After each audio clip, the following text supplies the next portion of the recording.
આપકી અદાલતમાં સુપરસ્ટાર સની દેઓલ પર આરોપ છે કે એમને ઘણો ગુસ્સો આવે છે.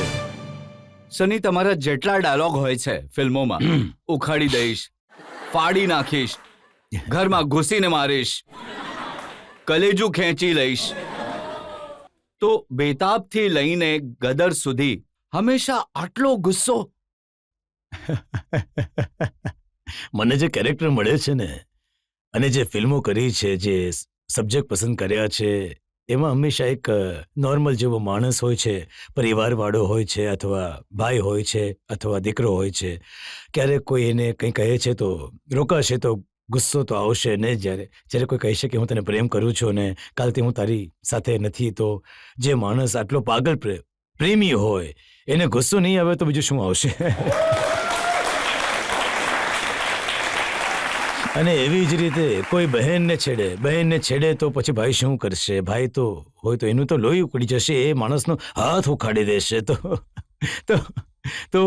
તો મારા કેરેક્ટર એવા હોય છે, અને હું મોટે I portray those kind of characters. તો સમહાવ એ જ જનતાને સારા પણ લાગ્યા છે, અને એ ફિલ્મો પણ લોકોના દિલોમાં વસેલી છે. અમેરિકામાં જ્યારે તમે ડાયલોગ ડિલિવર કર્યો તો ડરી ગયા હતા અમેરિકન્સ? ત્યાં આગળ હું જો બોલે સોની હાલની શૂટિંગ કરી રહ્યો હતો, એમાં પોલીસ હવાલદાર હોઉં છું. તો ત્યાં જાઉં છું તો ત્યાં ઘણા બધા તગડા લોકો હતા, પહેલવાન બોડી બિલ્ડર જેવા હતા. તો મારે ડાયલોગ બોલવાનો હતો, નો ઇફ નો બટ સિર્ફ જટ. તો મેં જે રીતે બોલ્યો તો બિચારા ઉભેલા હતા, એમને ખબર નહીં હતી, આમ થઈ ગયા બધા. કઈ રીતે બોલ્યા હતા જરા બતાવી દો.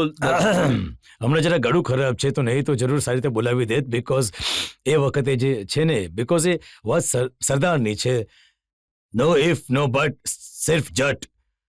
તો વાત પોતાની અંદરથી આવી જાય છે. જ્યારે કરીએ શું, અમે પંજાબી, અમે સરદાર, અમે છે જે અમારી અંદર જે છે, અંદર એક લોહી ઉકળે છે. એ જ લોહી દેશની રક્ષા પણ કરે છે. અને એટલે હંમેશા જ્યાં પણ થઈ શકે, જ્યારે પણ કોઈ સરદારજી હોય ક્યાંય પણ, અને પરિવારમાં તેને મુશ્કેલીમાં હોય, તો એને ખબર પડે કે સરદારજી પાસે ઊભા છે, એટલે આપણે સેફ છીએ. તો આ હંમેશા થયું રહ્યું. એટલે જ સની, જ્યારે તમને ડાન્સ પણ કરવો હોય છે તો એવું લાગે છે ધરતી હલી રહી છે. પણ જ્યારથી મારા દીકરાના લગ્ન થયા ત્યારથી ખબર નહીં, હું નાચતો જ રહું છું. જ્યાં પણ જાઉં છું નાચવા લાગુ છું. તો એના પછી મને લાગે છે કે હવે હું શરમાતો નથી નાચવાથી.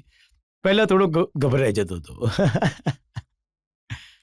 આ જ્યારે ગીતનું ગીત શૂટ થઈ રહ્યું હતું ત્યારે ઘણા ડરેલા હતા તમે? બધાને સેટથી હટાવી દીધા? હા, એ વખતે મેં નક્કી કર્યું હતું કે હું નાચીશ, પણ મને જે આવડતું હતું એવું મેં કર્યું. અને એવું નાચ જે હતો એવો એમ કહેતા હતા કે એન્ટ કિલિંગ, કે ખબર નહીં શું કહેતા હતા, ધાડ. પણ એ જ કેરેક્ટર હતું, એ બિચારો સિમ્પલ કેરેક્ટર હતો, એવું જ કરશે. એ અમને પિક્ચરમાં જે એવું જ કર્યું છે. ગીત ઘણું સરસ હતું, લોકોએ પસંદ કર્યું. એના પછી લોકોએ એને એન્જોય પણ કર્યું અને લાઈક પણ કર્યું. રાઈટ યાર, આવો યાર. જી બોલો. હા, કઈ કહેવા માંગો છો તમે? સર, મારું નામ સ્નેહા ડવાઝ છે. મારી સર તમને દિલથી રિક્વેસ્ટ છે સર કે તમારું super hit super famous song છે સામને એક મોડ આયા મેં સબ કુછ પીછે છોડ આયા, સર તમે એના ઉપર એક ડાન્સ કરીને બતાવશો સર, પ્લીઝ સર.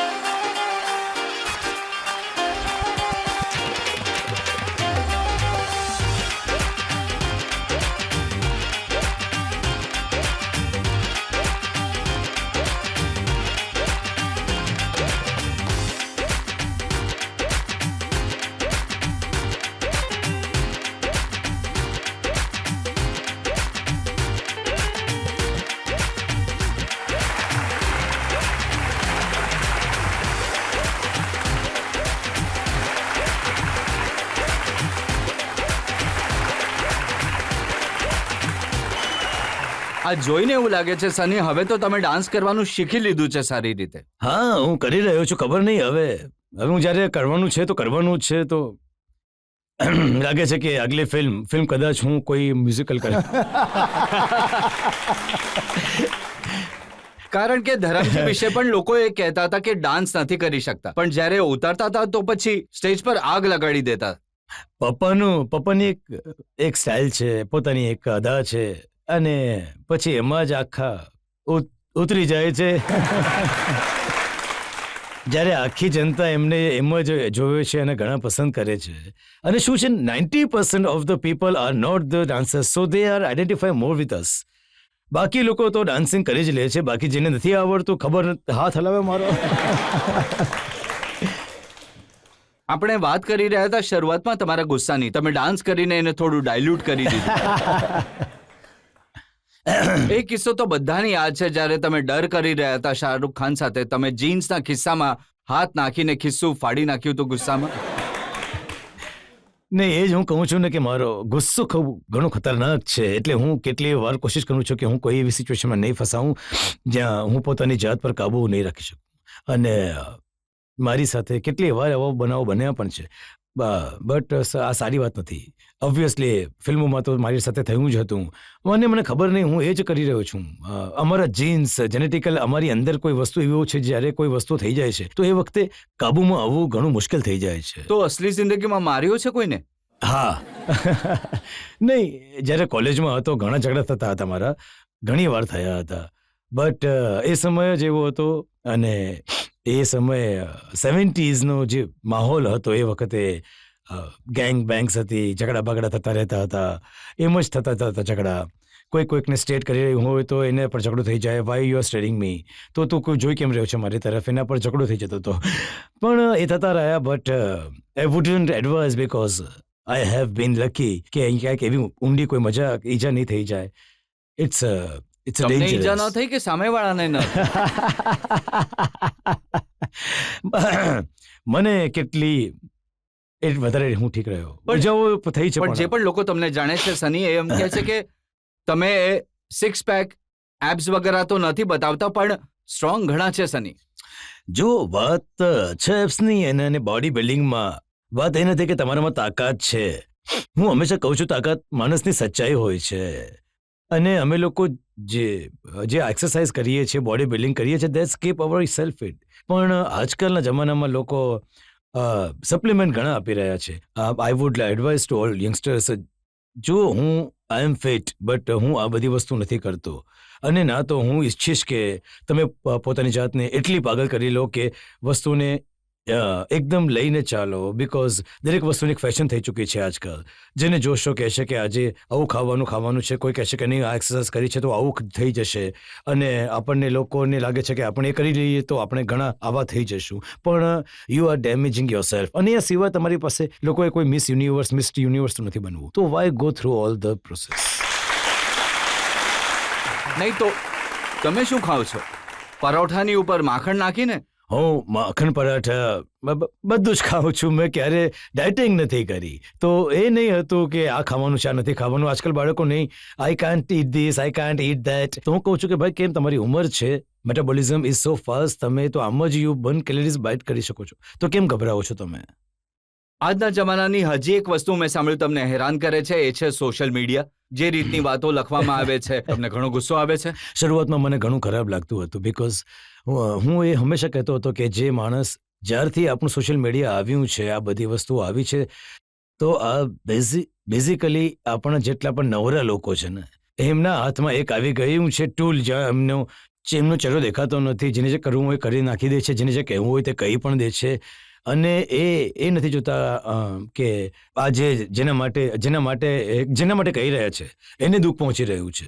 એ પોતાની મજા લઈને બસ બેસી જાય છે. એક વાત મને કોઈકે કહી કે આમ તો તમે પ્રાઇવેટ પર્સન છો, તમારા ઘરની અંદર શું થાય છે, ઘર કેવું દેખાય છે, એ કોઈને ખબર નહોતી, પણ દીકરાના લગ્ન થયા, સગાવાલા આવીને ત્યાં રહ્યા તો બધા વિડીયો આવી ગયા સોશિયલ મીડિયા પર. હા, હું શરૂઆતમાં તો ઘણો અપસેટ થઈ ગયો. મેં એક બેને જોયા, મારા સગા સંબંધી હતા. હું ઘણો ગુસ્સે થયો. મેં કહ્યું, તમને શરમ નથી આવતી? આ શું કરી રહ્યા છો તમે? બધા આ બેઠેલા છો, વિડીયો લો છો.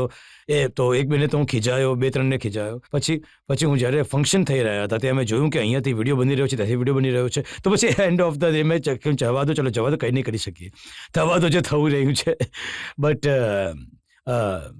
તમારા હાથમાં કંઈ નથી. You just have to live with and accept. But હું હંમેશા દરેક માણસને કહું છું, એકબીજાને પ્રાઇવસીનું ધ્યાન રાખો. બટ દેન બિકોઝ અમે લોકો ફેમસ છે તો એનો મતલબ એ નથી કે અમે માણસ નથી. અમે પણ દરેક માણસની જેમ છીએ. અમને પણ દુઃખ થાય છે, દર્દ થાય છે, બધી વસ્તુઓ થાય છે. પણ એ વિચારે છે કે દરેક માણસને કોઈ પણ કંઈ કહી શકે છે, કંઈ પણ કરી શકે છે. સની, એ પણ સાચું છે કે બાળપણથી જ વાંચવા લખવામાં તમને ઘણી તકલીફ થતી હતી? જી હા. ગુસ્સો આવતો તો કોઈ ભણવાનું કહેતો? એ ખબર નહીં. એ હવે તો હું કહી શકું છું કે પણ એ વખતે તો એટલું નથી ખબર હવે. બિકોઝ હવે મને સમજમાં આવી ગયું છે કે શું હતું. I was basically dyslexic. અને વાંચવાનું લખવાનું હજી પણ હું ઘણી વાર ભૂલો કરી દઉં છું. બિકોઝ શબ્દને હું કંઈક અલગ રીતે જોઉં છું અને લખવામાં મારી વસ્તુઓ ખોટી થાય છે. તો ઓબ્વિયસલી એ વખતે તો જમાનો એવો હતો કે કોઈને કંઈ ખબર નથી પડતી. દીકરો ડફર છે અને ભણવાનું નથી આવડતું. ઝાપડ પડી દીધી સીધી મને કે ફેલ થઈ ગયો, આ નહીં કર્યું, તે નહીં કર્યું. બટ સમહાવ હું સ્કૂલમાં જતો જ્યારે ઠીક નહીં હતો અને હું અમુક ટીચર્સે મારો આઈક્યુ ટેસ્ટ કર્યો અને મારો આઈક્યુ ઇઝ વેરી હાઈ. તો એને કારણે જ કદાચ આઈ વોઝ એબલ ટુ, હું વસ્તુઓ સમજી લઉં છું અને હું 35% સુધી પાસ થઈ જતો હતો. પણ આ બહુ મોટી વાત તમે કહી કે તમે ડિસ્લેક્સિયાથી સફર કરી રહ્યા હતા અને જે પણ લોકોને આ રીતની તકલીફ છે એ સમજી શકે છે કે એના પછી પણ સક્સેસ મળી શકે છે. નહીં, ડેફિનેટલી. આઈ મીન મારું તો એ કહેવું છે કે જે માણસમાં જે પણ શોર્ટફોલ હોય છે, જે માણસ હજી મજબૂત બને છે, બિકોઝ એ શોર્ટફોલને કવર કરવા ઈચ્છે છે, વધારે મહેનત કરે છે, વધારે એમાં લાગી રહે છે.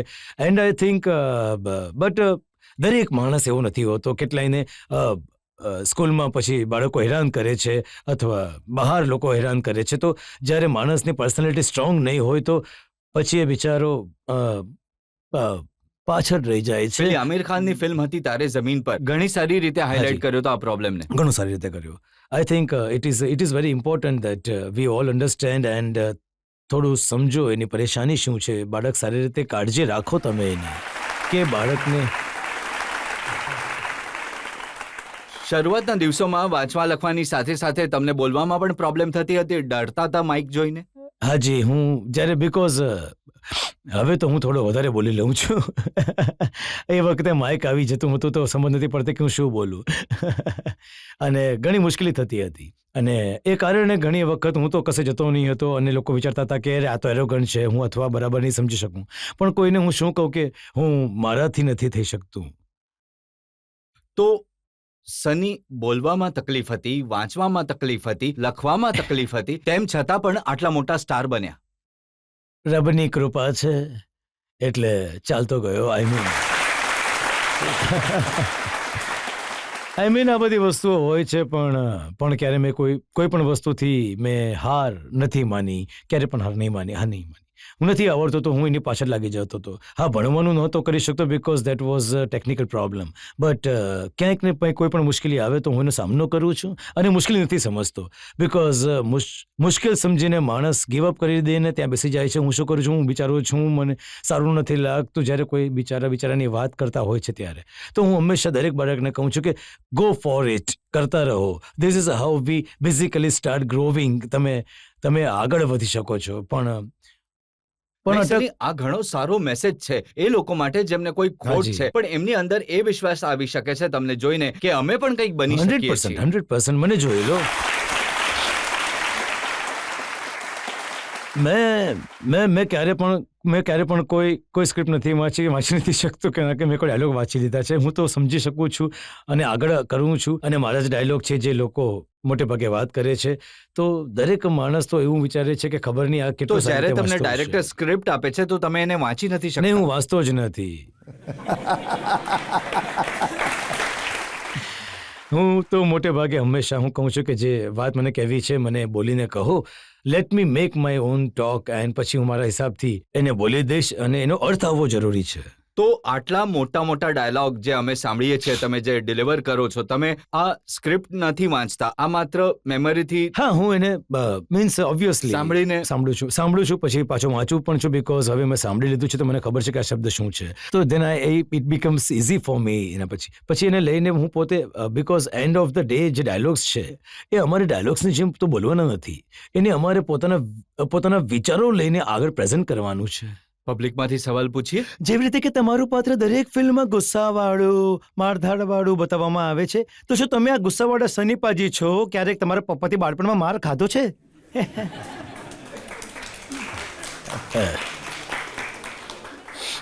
મને ઘરમાં એવું કોઈ નથી જેને માર્યો નહીં હોય. હું તોફાની હતો એ ઉંમરમાં. હું તો હંમેશા કહું છું કે બાળકોને બાળક બનીને જિંદગી જીવવી જોઈએ બીકોઝ એ ઉંમર પાછી નથી આવવાની.